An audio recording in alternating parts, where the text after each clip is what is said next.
Meet Mazy.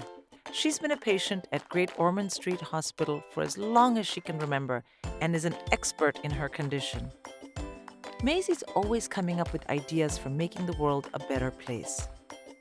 Now she has an idea for a gadget she thinks would be really helpful during her long stays at Gosh. She's called it a Maziator. She presented her Maziator idea to nurse Anita. Anita said she didn't like the idea.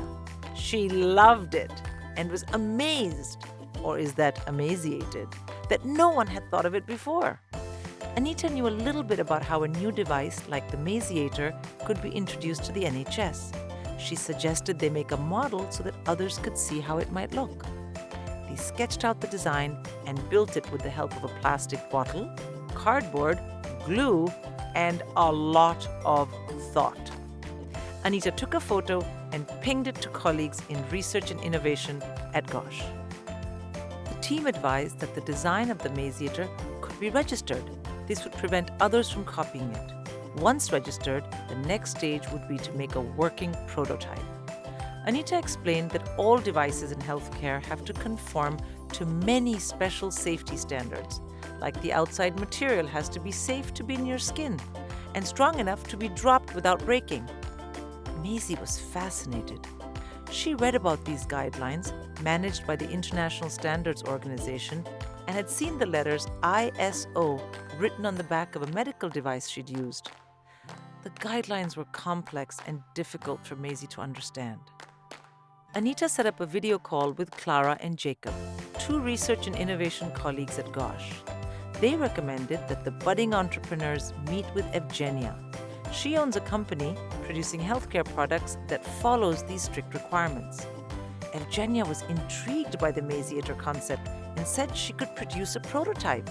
She explained that Gosh may also be able to apply for a patent if the idea was totally new and could have a commercial future. Mazy and Anita faced their next challenge. How do devices like the Maziator get tested to see if they actually help patients? Gosh is an intelligent research hospital, and research and innovation happens every day. With all approvals in place, like permission from the Hospital Governance and Ethics Committee, they can evaluate the Maziator prototype with patients. The four of them were keen to make this happen, so they put on their thinking caps. Mazy knew her savings wouldn't fund working prototypes of the Maziator, so how would they raise the money? The team considered their options. Could they make an agreement with Evgenia's company?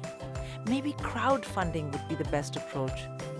Perhaps applying to charity or government research and innovation programs, or approach private investors. They even thought about taking the Maziator to a business investment TV show. By working together and speaking to lots of different people, they raised enough money for the prototypes, testing, and research. Mazy was delighted. Then, Anita introduced Alan, a researcher at Gosh. He could help with all the planning and paperwork needed to get Mazy's creation to a group of people who could benefit from trialing the device. It was time to test it in action. Patients and clinical staff gave suggestions for how the Maziator could be improved. And the great news was, patients found it very helpful. Mazy knew from the start that she'd like Gosh to have ownership of the Maziator. Once all the research was completed and outcomes evaluated, the team found a manufacturing company to add the Maziator to their portfolio of products for NHS patients. For every one sold, Gosh will receive a payment that funds further research and innovative ideas. This was a proud moment for Mazy and the team. Her idea had become a reality and could now help patients like her.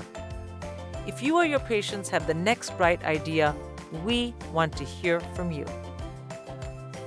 To find out more, visit gosh.nhs.uk/research and innovation.